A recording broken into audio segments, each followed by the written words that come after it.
If you're lost, the answer is education. Mm. If you're educated, the answer is execution.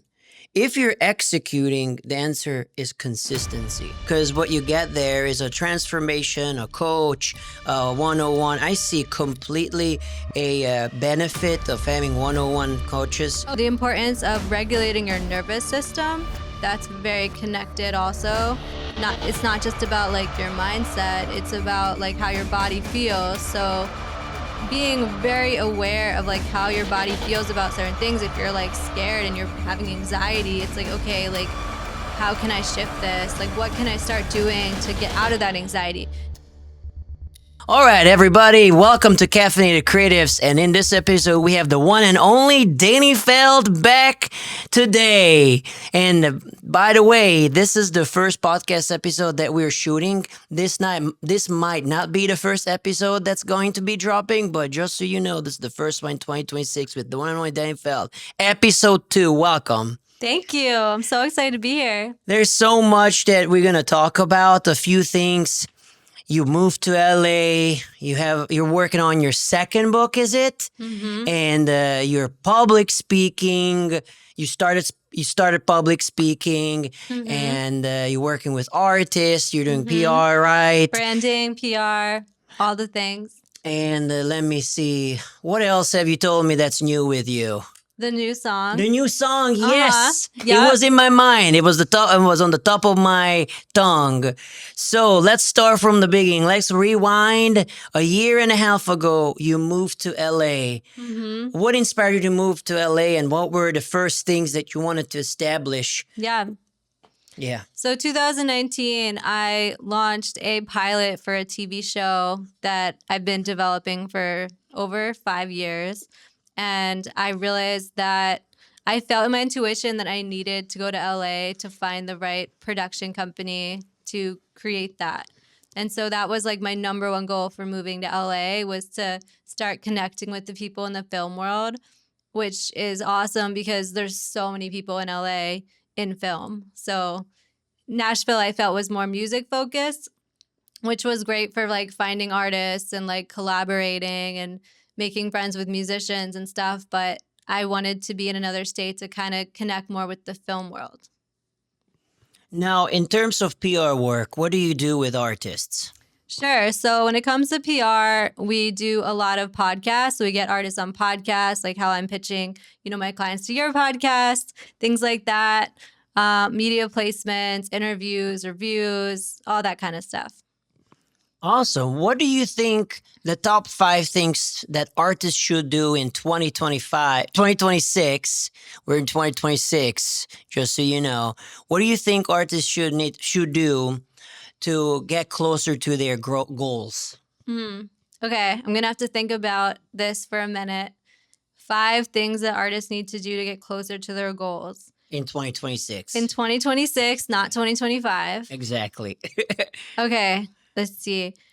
Number 1, so a big part of what I do now with my friend Evan Stein, he's had over 1,000 sync placements, and we do branding, right? And so the number 1 thing we ask artists to figure out is their why.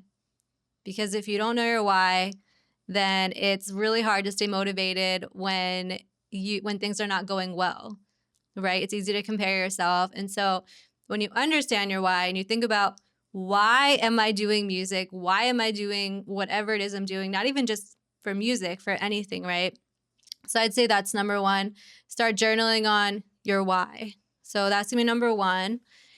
Number 2, I would say, is start thinking about how you can embody the person that you want to be with your goals, and like what their habits are, how they think, how they speak, how they dress, right? It's about shifting your identity to become the future version of yourself that is that successful version.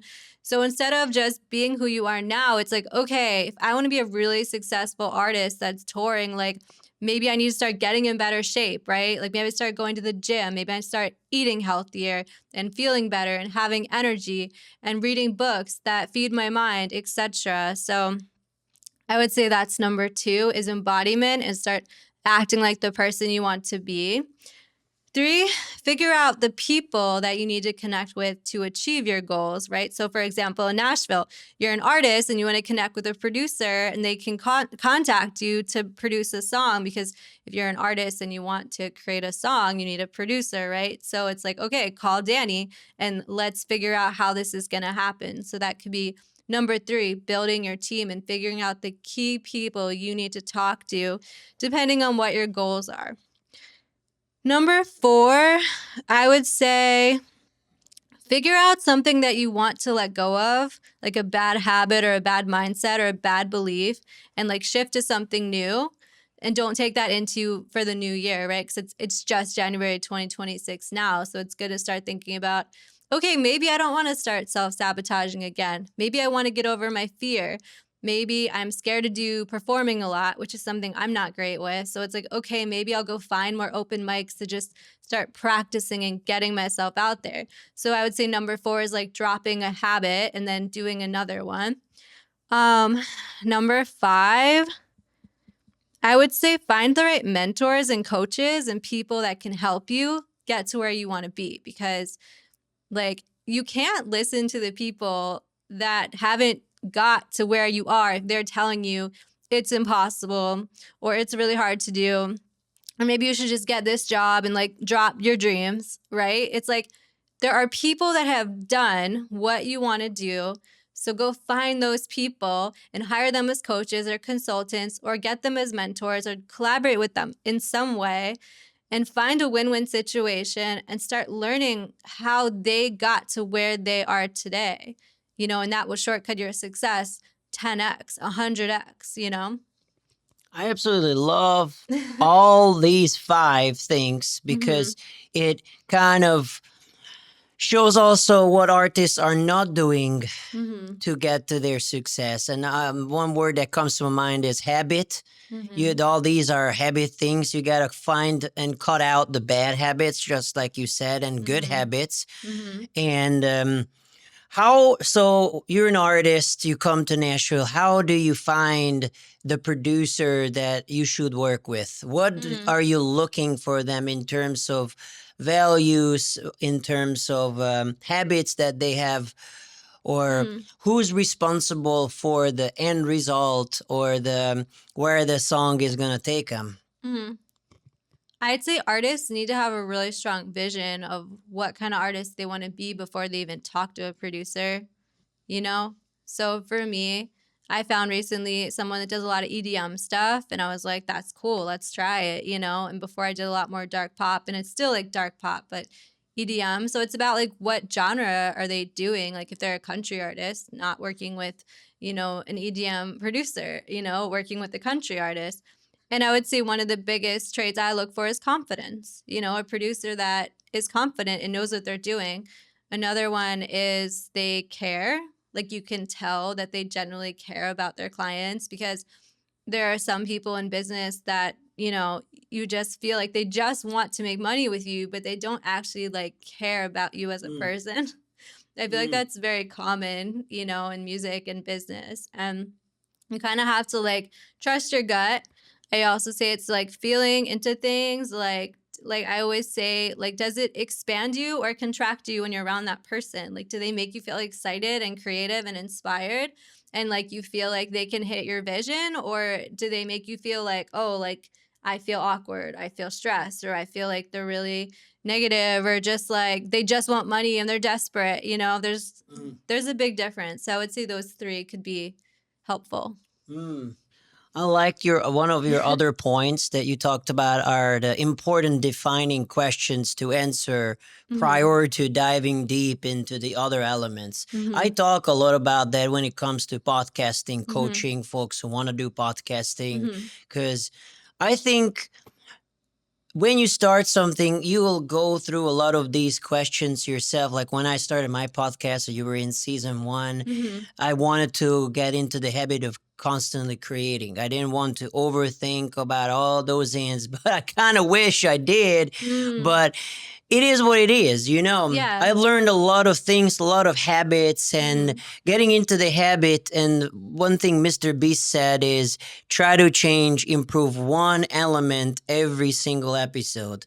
Because if I go back and be like, okay, let's put 5 different lights in there, let's put 3, 4 different microphones and all that stuff. You know, it gets for one person that can be a lot of stuff. That's why one thing I'm trying to teach people is a repeatable, easy framework that's easy to upgrade. Yeah. You know, so like how can you do it with what you already have, your phone Mm-hmm. and things like that. But before even shooting, we have all those defining questions like the why. Why do you want to do it? Mm-hmm. And who is identifying your target audience, target listeners, Yep. and understanding that you don't need to have hundreds of thousands of listens to make money doing it. So I think a lot of people think that the only way to make money or to monetize is to have a lot of subscribers, have a lot of listeners. But I actually disagree with that. There's a lot of things that podcasts can do, and one of them is grow trust and authority in your location. So, like, let's say I'm producing now a relationship coach in her podcast. So the primary goal for me is to make her answer all these defining questions. We had a whole hour and a half where we sat down and talked over like 30 questions. And one of them was also like, how can she turn it into um, passive course? So like check out the link down there, check out our community, check out that lead magnet. Yep. We talk about 10 ways to get your relationship to be in a better position. Yep. Everything is interconnected. Yeah. And that's what I think artists should need to learn, and that's what I think schools do not teach artists. Totally. So I do resonate with mentoring, and I do not believe that colleges for arts are necessary. Yeah, I mean, this day and age, you can just learn everything on YouTube, and you know, it's never ending. The most powerful part is the people that you're working with, is the mentors, is the coaching, which I don't think is necessarily about college, but I think college is a great experience for building social skills, you know, and being with people more than like mentorship. Anyone can learn anything on YouTube. They have zero excuses anymore to learn. You're right, but I see two streets. An overwhelm of not knowing what you should know for the desired outcome. Totally. And that's why, like, of course, YouTube is full of stuff. YouTube is the #2 search engine in the world. That's where you go after Google or any AI thing. But what you don't get there is a clear path of how to go from one to A to C. The Totally. transformation. You can go into like a trap of cycle of Oh, yeah. one video to another. But that's Oh, why yeah. courses are still a money maker. That's why yeah. they're still sold, because what you get there is a transformation, a coach, 101. I see completely a benefit of having 101 coaches Oh, yeah. instead of going to a video, because you want to ask questions. Yeah, and I mean, that's the same thing with like our branding program, right? Like artists could just like research on ChatGPT how to build a brand, but it's not the same when you don't have like real life feedback from people helping you. And a lot of artists say it's more like therapy what we do. It's like helping them figure out like why they're even doing what they do is such a powerful transformation. And a lot of times they will like get like aha moments in their life, you know, like, man, like I never connected this thing in childhood to now, and this is why this is so important to me, you know? So it's like, yeah, anyone can go on YouTube and find information, but finding information is not applying the information, and coaches keep you accountable. Exactly. 100%. I've seen a very interesting picture, and let me find it on my phone. I'm going to tell it to you, and I'm curious what you're going to think about that. Yeah, absolutely. Show me. It has to do with a line of getting to what do you do when you don't know something to execution. And I got to find that Yeah. specifically because it's an incredibly cool quote. I will wait. I know. I did not think about it until right now. Well, I'm glad you And thought about it now. I think you would like it. I have so many pictures on this phone. I bet. It's mental. I have like 100,000 close to. Oh my God. It's a lot of photos. Education. Thanks for the ability to search for things, I'll tell you. I have this really cool funnel pictures, how to create marketing funnels. That's cool. Education. It's such a good picture. I'm excited to see the picture. It's going to be epic. Oh, yes. Okay. You So found it? think of this. So it says, if you're lost, the answer is education. If you're educated, the answer is execution. If you're executing, the answer is consistency. Oh, yeah. So it's a funnel thing. And a lot of people, I think, get stuck in one of these, and something within them, like worry of what people will think, worry about not pleasing people, and not allowing themselves to be free of doing whatever they're wanting to do, to get to execution and consistency. Yeah. What do you think? Consistency is the hardest thing, especially like I have ADHD. A lot of creatives have ADHD, and I feel like being consistent is one of the hardest things to do, and that makes the difference from the people that are successful to the people that just start doing things as a hobby. So consistency, number one. Now I have a question. So you can be consistent in doing the right or the wrong things. At what point do you reevaluate if that type of consistency is not what you need? I think it's looking at your results, right? Like if Yeah. you're very successful and you're making a lot of money doing what you do, then it's like, okay, let's double down on this. But if there's something that's creating a block, you know, then it's like, okay, like maybe let's not sell this, or maybe let's think about this a different way so that it can be better. Maybe we should change the price. Maybe we should add more content. Maybe we should team up with someone. Maybe this should be a course and not a one-on-one thing. So I think it's about like looking and observing your results, figuring out what is the best results you're getting from the things you're selling. Like, what are you selling the most?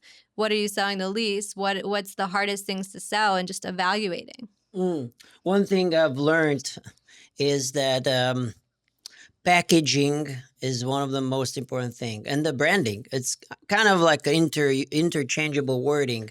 I'll give you an example. I think the difference between like a luxury videographer and a non-luxury is just packaging.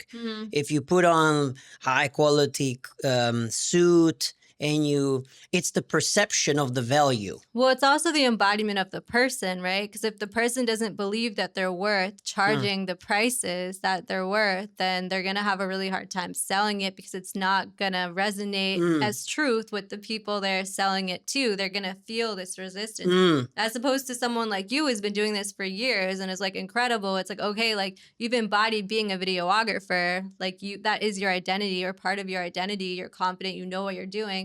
It's going to be easier for you to sell things to people because you already know what you're doing, and they're going to feel that, as opposed to someone that's like I want these prices, but I don't exactly know what I'm doing, or I'm kind of nervous to say this price, or maybe we can negotiate. You know what I mean? Confidence is definitely a big thing there, and it comes from trusting your process, trusting your knowledge, and your experience, and the result. Because with videography, it's so multi-layered. Like I can shoot something and hand it to 50 editors, and it will be 50 different types. Oh yeah, it's like music. Of course. Yeah. The raw material, you can't really tell what the end product is going to be just by looking at the raw material. There's a taste and flavor to editing also. Same with music. Yeah, I was going to say, I feel like it's like handing like 50 different DJs the stems, right? And you get 50 different remixes or 50 different mixes of a song. So that it's just such a creative process that, yeah, that makes sense. Yeah, the whole perceived value, and how sales are working, or the psychology is really interesting, because you can have two identically good products, but one has a very good marketing and the other one has subpar marketing. People will go to the good marketing. Yeah. And it's not because the product is better. It's just because the marketing was better. The marketing, and also like the how people like feel about the product, right? It's all about emotions. So when it comes to products that are untangible or intangible, like music, you can't touch music. You can't touch music. I mean, Yeah. you see it. You see gear. You see expensive instruments. Yeah. How are you supposed to price it where the result is not necessarily up to the producer, but to the plan that the artist has? When you say price music, do you mean price production? Price Do you production, mean yeah. price? Pricing production. Man, I feel like that varies so much from every producer. You know, I feel like it's what they feel really comfortable charging. Because, like I said, if you have someone that like wants to make a lot of money, but like they're not used to it, they're most likely going to self-sabotage working with that client because they do not feel like worthy of that experience. So then a lot of it also seems like artists should see a psychiatrist or a shrink.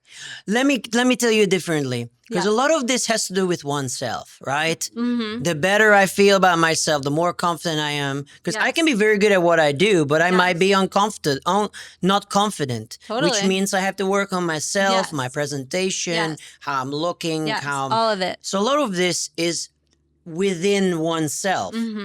And that's where I'm like, what if then artists see somebody to work on themselves?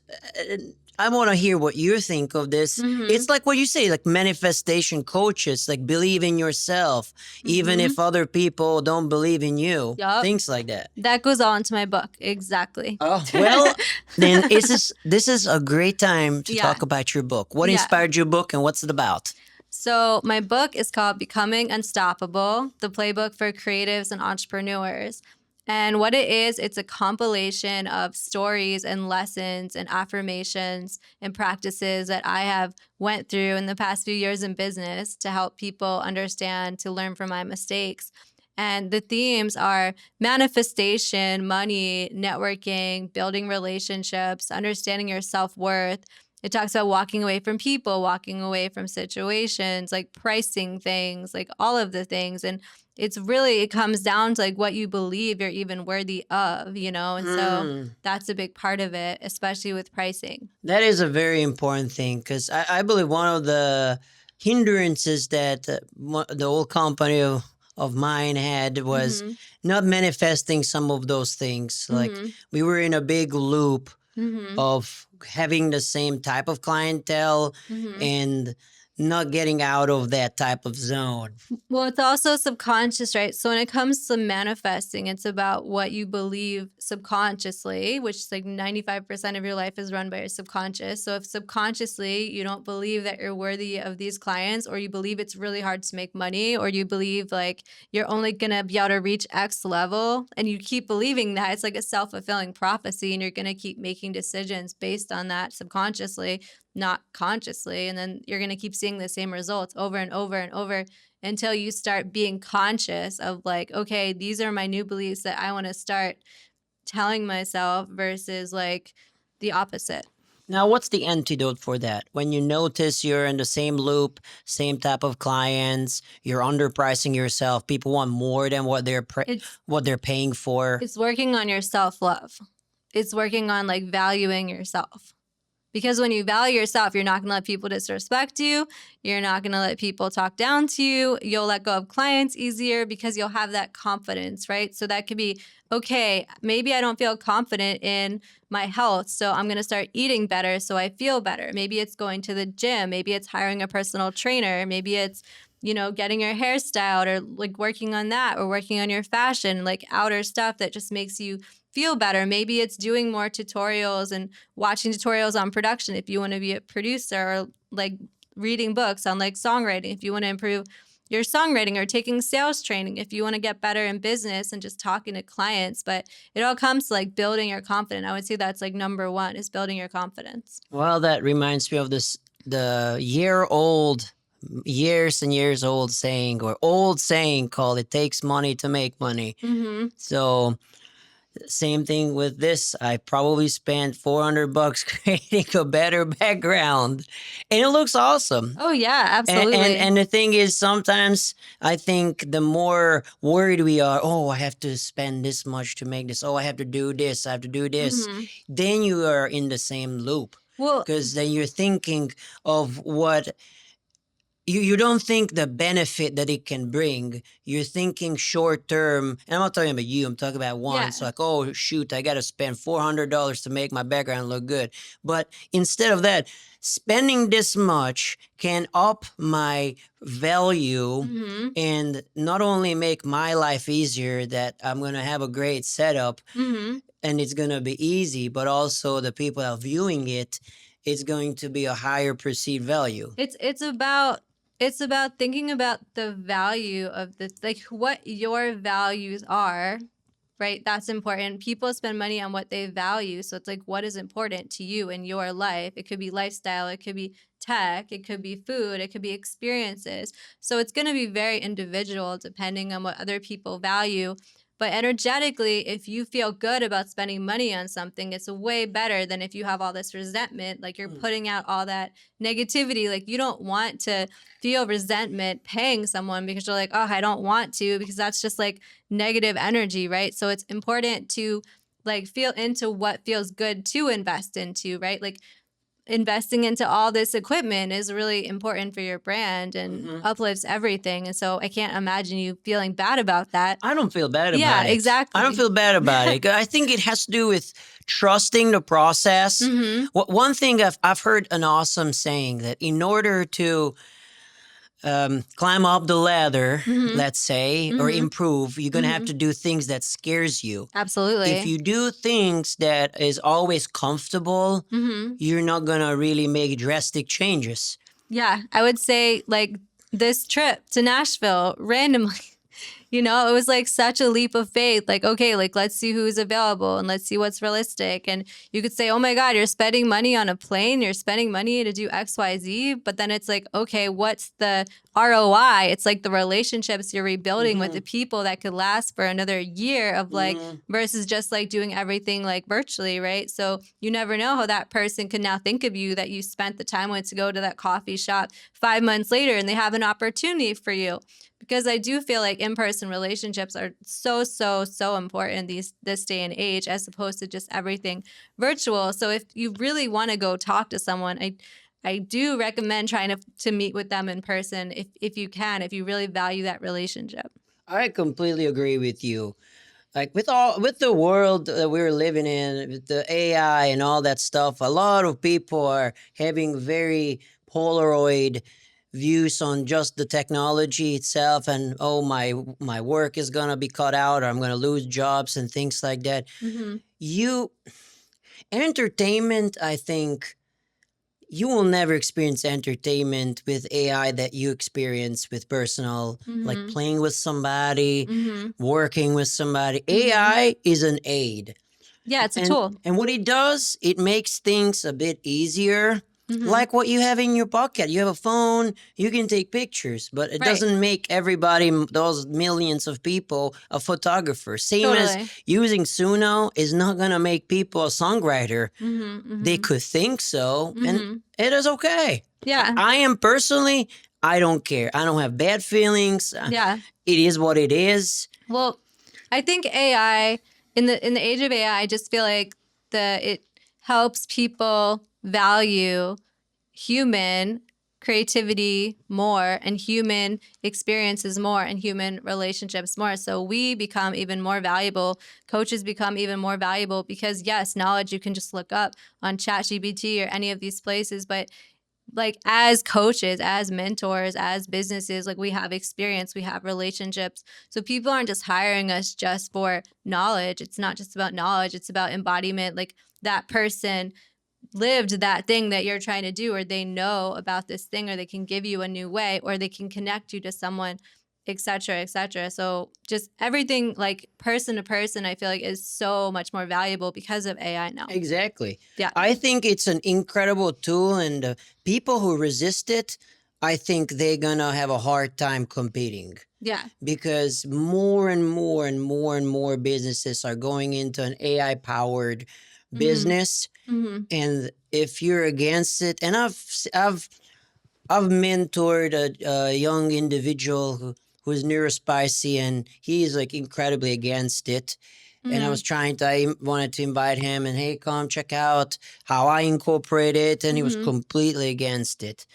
And all of these things that you were talking about that artists need to do is what I was hoping to showcase to him. But sometimes it's difficult to be a mentor because of how they're taking in your input or their lack of utilizing those prompts, not prompts, but the real life advice, and sometimes it can be hard for one to not see them doing it. Like as a coach, how do you deal with if somebody is not doing what you recommend them to do, that if they do it, they will grow to the next stage in their career? At the end of the day, I cannot force people to do things. If they're still hiring me, I'm going to let them do what they want. If they don't want to listen to what I say, so be it. I'm not going to tell someone you have to do X, Y, Z or else, because everyone's on their own journey and people aren't going to make the changes they want to make until they want to. You can tell everyone all day, go change this or go quit this or stop doing this. And it's you'll find the more, I think, just naturally human if you just tell someone not to do something, they want to go do it anyway. So it's about giving people the space to make decisions on their own and deciding if they want to do it versus making them feel like they're forced to go do X, Y, Z. For example, I give a lot of my branding clients my manifestation course, but I'm not going to be you have to complete this course or I'm not going to work with you if you don't fix your mindset on or expand your mindset or start doing vision boards or whatever. But it's just a tool. It's just an invitation, right? Sales is also just an invitation. Interesting. Wow, I like that. I like that. That was a good one. Thank you. I think a lot about these sort of things. I think I let myself sometimes down when I'm trying to help somebody and they're not taking those words and acting on them. Yeah. So I have to learn what you just said, kind of letting go of those things. Go. And you are there as a person they're walking with. And if they so choose to listen, they go. If not, it's their choice at the end. It's also people are on their own levels in a video game and you can't make them go to level 10 from level 3. And everyone's just on their own level, learning their own lessons. Sometimes people have to fall to wake up and make a change, but it's not up to us necessarily to force that. And sometimes when we try to do that, it actually ruins someone's lesson that they actually were supposed to go through. And that's kind of the more spiritual perspective of things. But yeah. What makes a good coach a good coach? I would say someone that has the experience of doing what it is that you want to do, or can recognize, what the blocks are. For me, when I meet people, I'm also just a highly intuitive person. I can call out their limiting beliefs pretty fast and, tell them some things that I see, why are you self-sabotaging? Why aren't you doing X, or why aren't you making money with Y? And sometimes it's simple shifts. It's just, it's hard for us to see our own blocks, so it's really helpful to have an outside perspective who can see things from a different way. I like that. Well, one of the things that I'm working really hard on for 2026 is to maximize good systems. So I've experienced that I had a ton of work in a little amount of time, and then while I'm working, so I have these two words I use: working for the company and working on the company. No, totally. So it's I could go and shoot 5 weddings in a month, but I'm working for the company. Working on the company would be keeping up with the pipelines, setting up meta ads, thinking about what ads I should run, awareness campaigns, trust building campaigns, maximizing them. That's totally 2 different brains. Yeah. And it's crazy. So I want to be at a place where I'm not relying on anybody, so I can say no, I can say yes to whatever I want. It's being in control, and I know having control can be a bad thing. If I want to control over everything, because you can't really have control of everything. The only thing we have control of is ourselves. Love it. So one thing I'm working on is to have systems Mhm. that helps me find clients, and I Yeah. can talk to them while I'm working. So I have these back end systems built into the whole company. Yeah. Yeah. I don't have systems, but I know if I did, I'd be 1,000 times more successful because it's also what every creative needs. Like, Yeah, systems. because a lot of us are all over the place with things, especially with creativity and songwriting or this. I have like 1,000 voice memos in my phone of song ideas, right? And it's like, okay, but like, when am I going through those? It's hard to have a schedule sometimes, but I see the benefit of having a schedule. Yeah, I'm the type of person, if I start something, if it's not done, I'm going to be thinking about that until it's done. totally. And like for the past, like, I don't know, 3-4 days, while I was I reorganized this room like 3 times. Wow. I had that in the middle. I had that chair the desk closer to the middle area, Mhm. and the whole thing looked everywhere. And I kept going outside. I'm like, I can't handle this room. The room is so important. It is so important. How it's set, it affects your whole psyche. Oh, 100%. So yes, I'm talking about consistency. One thing I wanted to mention is measurability. Mhm. If you're all over the place and you don't have a system, you can't really measure the Totally. progress. Mhm. So if you have like, okay, Mondays, I'm going to write content. Mhm. Tuesdays, I'm going to shoot content. Wednesdays, I'm going to edit the content. Yeah. It's like having these sort of, but the thing is that I've realized that I'm running 3 different companies.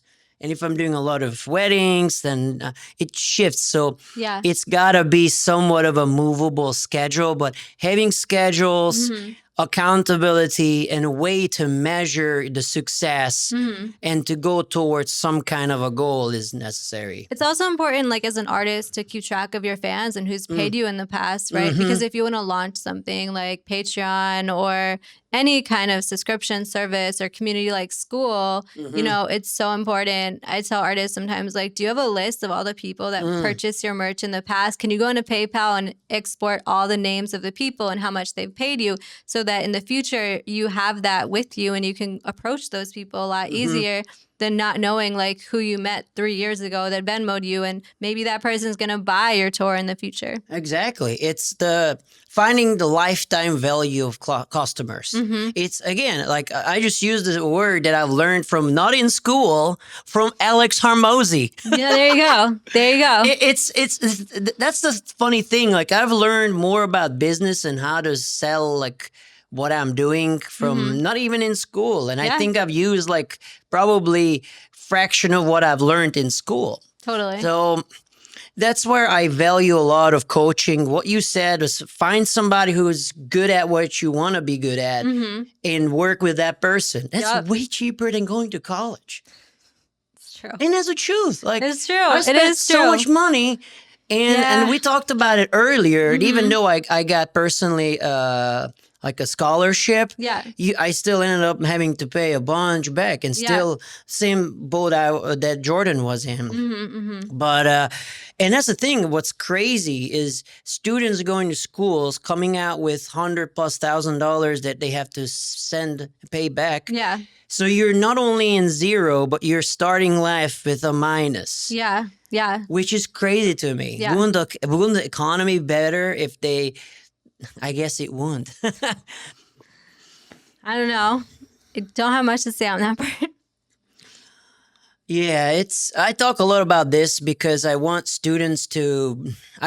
folks who are thinking about going to an art school to really imagine where that would put them in. I mean, I'd recommend them learn business. Yeah. I think that's number one. If you want to be an artist, learn business, learn accounting, learn finance, learn organization skills, learn people skills, learn social media, learn AI, like learn anything you can apply to that side, because the more you understand how to run a business, the more successful you would be as an artist, because being an artist at the end of the day is a business. And being consistent. And the consistency is such an easy word, but yet it's so hard because just like what you said, social media, you have to be consistent there. Yup. You have to figure out what your brand will look like, Yup. sound like, Yup. feel like. Yep.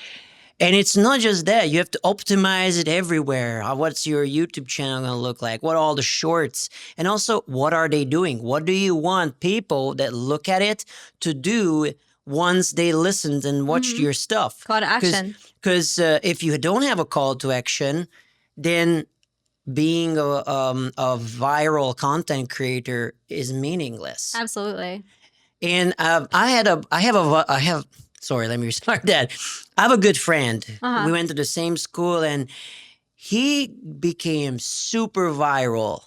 And he got into this loop of creating viral content. He's a mix engineer. He's really cool. He does great mixes, has a great studio. I have to connect you with him.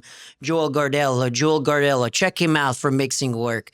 And because we were talking a lot about how to monetize social media and things like that, and we were like, well, you should think about having some form of a call to action because that's a funnel, and that's the bottom of the funnel. If you have millions of people checking you out, how can you convert that short form content viewer to a longer form? Or how can you have them go into a place where the function of that place is sales? It's a sales funnel. Yeah, like I'll give you an example. Like, yeah, give me. I love tarot cards, and so I'll go on YouTube and watch like pick a card readings. But like in a lot of the pick a card readings, it will say like, okay, for exclusive stuff, you know, more in depth or personalized, you know, subscribe here, like go page for this thing, you know. So it's always about thinking, how can you make exclusive content? How can you upsell something that is free so that you are bringing people into a community like Score, like Patreon, or I forget the other one. School. Yeah, there's so many, right? Yeah. Have you ever heard of Go High Level? Yeah, I was actually going to ask you that. Yeah, we talked about we use Go High Level with Mike and both. My wedding company and my production company are on Go High Level. Yeah. Honestly, before subscribing to it, I first didn't see the value. But then when I got it at a good deal. I had 3 months and $45 per month. That is a good deal. For 3 months because it costs usually $97 bucks. And you think it's much. And Go High Level, sponsor me, sponsor us. So it's kind of like I'm selling it. It's funny, but you can have a community there. You can have a website there, unlimited. You can have funnels. You can run social media. You can run campaigns. You can have a calendar there. So it's a 1 in like 10. You don't have to buy a calendarly subscription. You don't need a secondary automatic posting. It's crazy. It is honestly very complex. Yeah, it is. It takes time, and I'm still learning like automation and things like that. Yeah. But on a long run, it is an investment. Yeah. Yeah. And I was talking to my friend Mike Whitaker, and we were talking about like conversion of how much he's spending on ad revenue, which I'm not saying how much I was spending, not as much as I should. But yeah, it's crazy. All these systems, all these things that one has to do. And I think if you're a solo entrepreneur, you do have to understand all of these things before you start bringing people in. Yep. Or something like that. What do you think? Yeah, no, I think the more you understand about systems, the more successful you'll be. I've used Go High Level a little bit. My friend uses it a lot with like his business, and there's a lot of really cool tools with it for sure. So yeah, just systems in general, you know, even a lot of artists don't even think about having like an email list, or even small business owners sometimes don't even think about having an email list, you know, or a newsletter that's consistent, you know, and it's really important because at the end of the day, we don't own social media. We don't own our Instagram followers, our Facebook followers, our LinkedIn followers. So if you don't have those people's emails or contact information, if your Instagram gets hacked or some social media changes, like that's it, you know? So that is also a really important part of the systems. You need multiple ways to reach your fans or your potential clients, things like that. Again, another system, outreach system. Exactly. You know, and we used to use Sheets for it, but there's so many ways that you can automate. Google Sheets. Yeah. But there's so many ways you can automate. Like in my current website, I have forms, different forms, and when you fill it out, there's already an automation that puts them into either like my pipeline or Yep. my contacts, and it's so good. Oh yeah. And I can even create this. What is it called? Nurture sequence. So let's say you download my 2026 podcasting guide. You get into my 5 sequence nurture sequence that I pre-wrote Yep. and get sent out every 4 days. Oh yeah. It's crazy. All these systems. Oh yeah, the systems are great, and artists can even think about using those systems too. Having a nurture sequence for their fans. Where they can start like upselling like a community or something, so that people aren't just subscribing to just like get updates about their tour, Yeah. but like actually get invited to their Patreon or to their community. And I think that's definitely one thing that artists need to think about. Like, hey, what is my what's the value that people are gonna get out of my performance? Yeah, What yeah. are they getting out of it? What else can I provide? What's the entertainment there? And What's the word? Like the whole experience, you know? yeah, and I mean that's also a really big part of what we do in our 12-week branding program is we help artists like figure out what are they passionate about, what are they interested in, what do they care about, and how can you tie that into your music? Because we always say music, having great songs is not enough anymore. You need a brand, you need a story, you need to have a community that you're connecting with that is like-minded. Right. So it's not about like, oh, I want to get famous tomorrow and get millions of fans. It's like, okay, maybe you really care about sustainability. Maybe you really care about veganism. Maybe you really care about XYZ. Like, how can you tie your music and your brand and your story into that? And then connecting more niche with those fans and offering something that would be valuable to them. So I don't know if you're really into nature. Maybe it's like a playlist that's like really about chilling, and there's like calming that you can listen to in nature or has themes about nature as an example. Or you have like a journal book that you sell with your music that's about like the outdoors or I don't know, cooking stuff, like anything that you're passionate about. But it's really important to really think about like your entire brand, not just, oh, I have a song out. Like no one cares you have a song out. Oh, exactly. Yeah. Exactly. Yeah. And it's also just hard to think that some content is gonna blow up right now. And it also has to be consistent. Long term. Long term. Yeah, there's absolutely. no like I'm gonna create content and now it's gonna blow up. Right. No, totally. It's all there has to be a plan. Like, Yeah. oh, I'm viral. What's next? It's Where is it going? It's the same with artists. Like you have to, as an artist, like go on social media consistently. I have a really hard time with that. So like I even have to work on that as like releasing my own music, right? Because I'm so busy with like just trying to like run my business, But like in general, artists should be consistent on social media. And again, something that helps with that a lot is doing a brand Bible. And so a lot of times artists walk away with that. They can put it into ChatGPT and they can get social media content for days. But at that point, they already have their tone of voice, their colors, their fonts, their why, their story, their fashion, like everything. And so it customizes everything to their brand. But it is, you have no excuse left to not have content ideas now, right? So it's just about consistency and showing up online and figuring out what you actually want to say.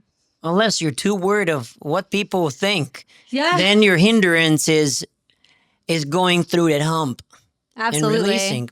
Because what holds back is that invisible wall of I want other people's validation. I want I'm afraid of comments that might not like my song.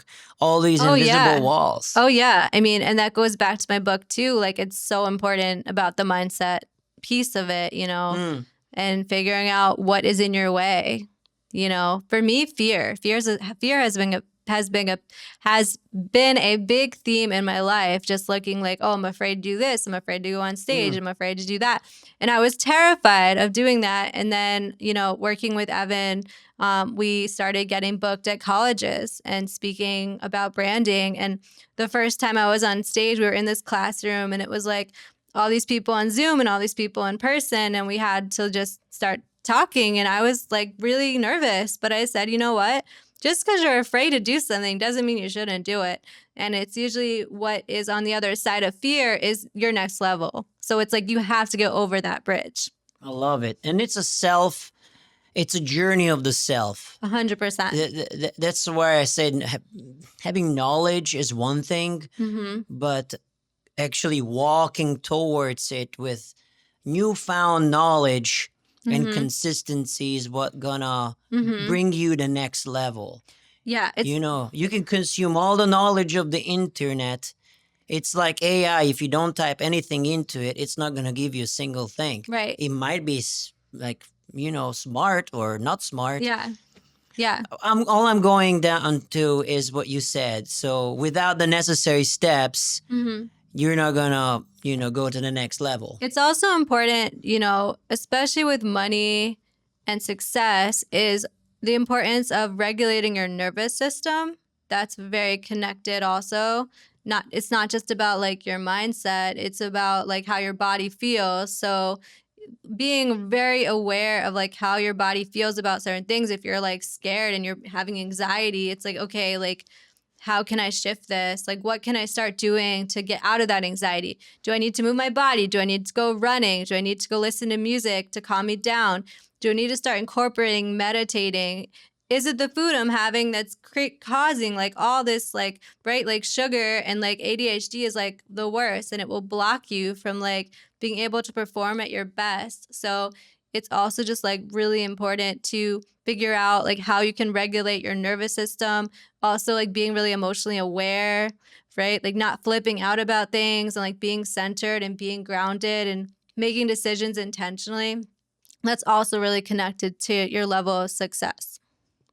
I love it. A lot of self-understanding to level up as a creator, as a creative. You got to level up your psyche, your inside to feel comfortable in uncomfortableness. Yeah. If that makes sense. That's growth. Yeah, no, absolutely. The more you get out of your comfort zone, like the more you're going to grow.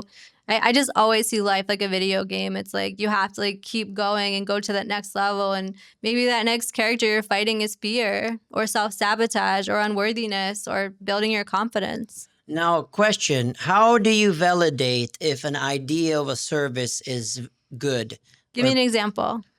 Ooh, I don't know. Like, let's say you're working with a business. Okay. That's service-based. Service-based, yeah. And you're talking about pricing or maybe modeling another successful business, but not completely copying it. But how do you validate like, oh yeah, this is a good idea and we could make money? How do I validate? Like validating a service. Validate if a service is worth selling? Yeah, if it's worth selling, like, can you be sure that you can make money of doing something? There's never a sure. There's never 100% way to say, okay, this is 100% going to be successful. It's all about diving into it and seeing what happens and analyzing it.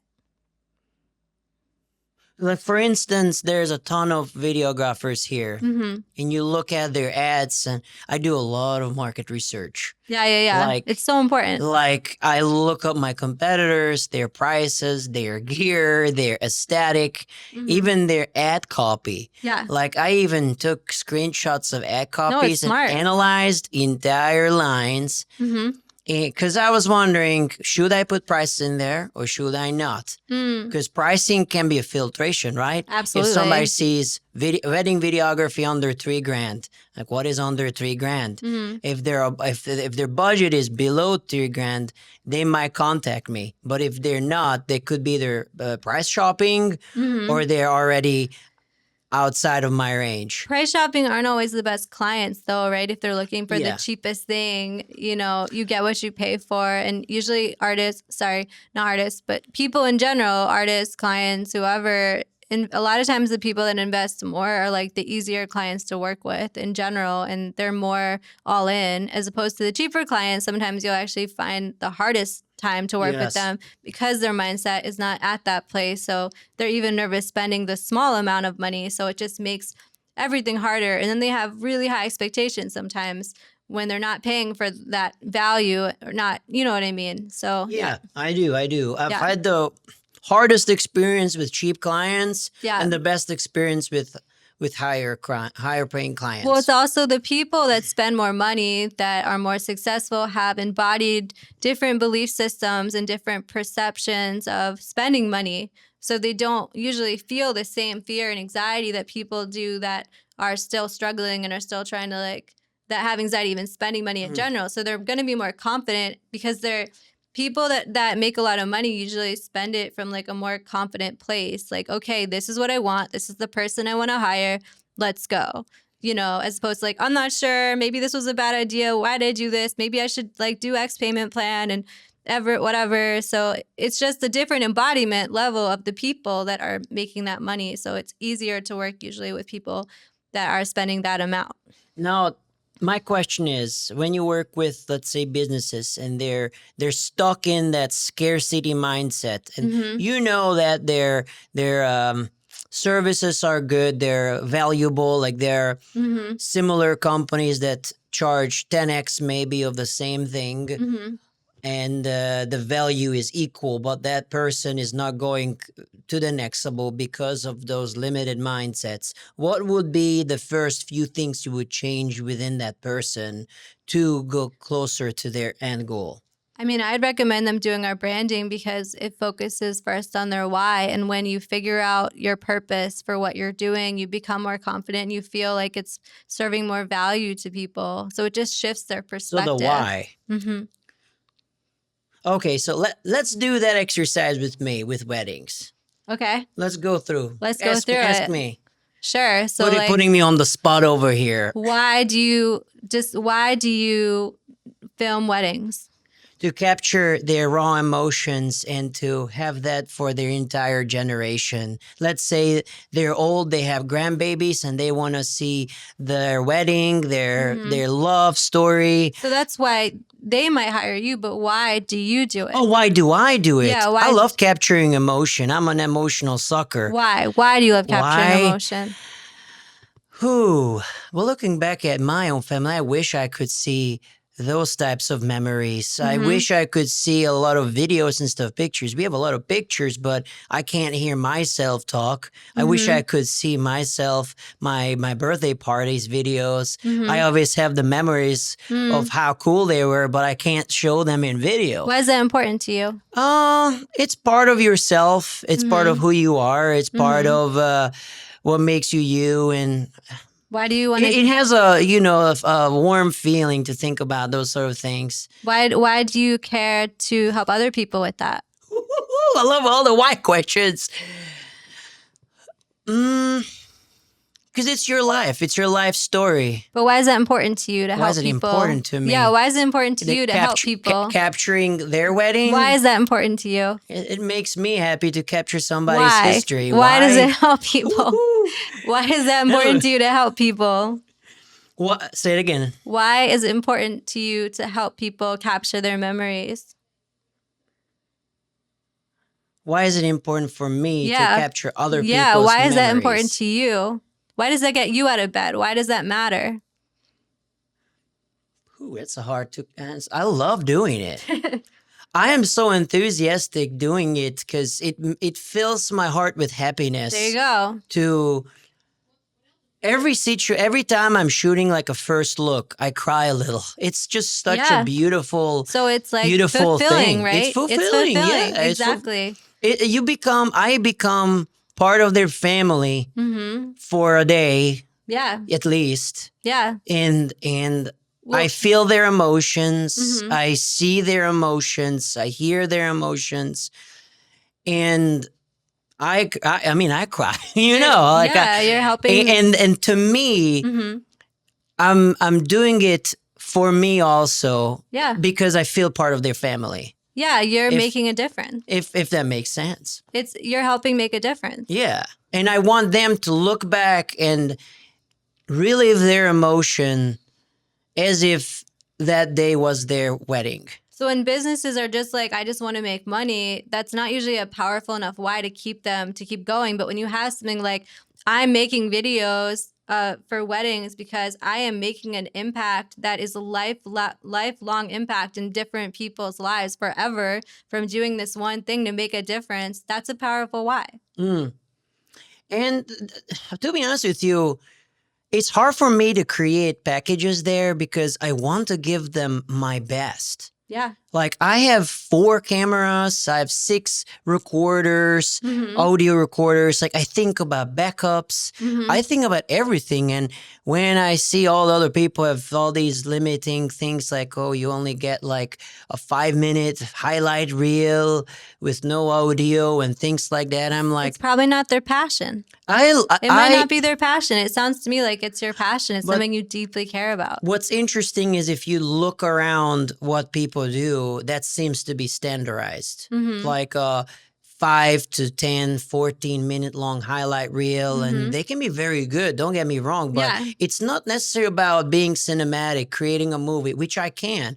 Yeah. But it's about capturing their raw moments of love, crying, and imagine like if something happens with their parents, then they can hear their sound, you know, and that's Yeah. knowing that I captured this for them. That's a incredibly beautiful thing. Yeah. I mean, for lack of a better word. 100%. But that's why I do it. And Yeah. where I was getting at, it's hard for me to have these tier things because I want to give all the things. Like when somebody hires me, You can. I know I could. You totally can. I know You I It's could, up to you. but it's so difficult. But like, yeah, it's hard to limit what I would do. That's what I'm saying. It's hard to limit. Like for my first That makes tier, sense. I I wouldn't relate. do drones, but I want to show all the value. I want to give them all the Well, best that I can. I would say it's good to give them something small first so that they can so you win them over, right? And then you can Right. always upsell them to higher things. That's just, a thought. Like for me, like we do PR, we do branding, we do marketing, we do websites, we do social media ads. And it's like, okay, but what does this client need at this moment, right? Is it a really high tier package or is it a smaller package? What do they need, right? Not what do I want to sell them, but like how can I give them the most value at that moment? Because maybe they get something smaller and then they want to buy something larger later, like 6 months later. Or maybe they're like, some clients just want like the cheap thing, the smaller thing, whatever they can pay that just helps give them something. Some clients want that higher tier experience. So you can charge at those rates of that higher tier thing, right? So it's like someone hiring me for like 1 session versus like 6 months, right? It depends where that client is in that journey and what they see. need. So it's just about serving them depending on what they need. I kind of have to then see it from like a third person view and not look at like, here's all my stuff that I want to do for you. Totally. You got to have me for my Totally. biggest package. Yeah, exactly. You know, Yeah. I guess it's another mindset type of thing. Like, this is what I can do, but what is it that you need? But the other question is, do they know what they need, or do we have to go through some education of what can be done? Yeah. If that makes sense. Yeah, I think it's just finding out like what their struggles or what their challenges are and Pain what their points. goals are, Or the pain points. Yeah, what their pain points are, what they But- need help with, and how you can best serve that. Right. I like that. Yeah, problem. I like how all your questions was why. Yeah, that's what we start with That is- with the branding, and it really helps artists and businesses so much to get to. That's where our entire thing. It's why, who, and what. Those are like the 3 things. We call it the circle of. I forget the exact word for it, but yeah, So, Evan taught me that. Without giving away all the questions, could you share the listeners and viewers a couple of questions they should define right now? And if you could tell to that camera over there. Yeah, I mean, I would just start with the why. We tell every artist journal, why do you get out of bed and why should people care?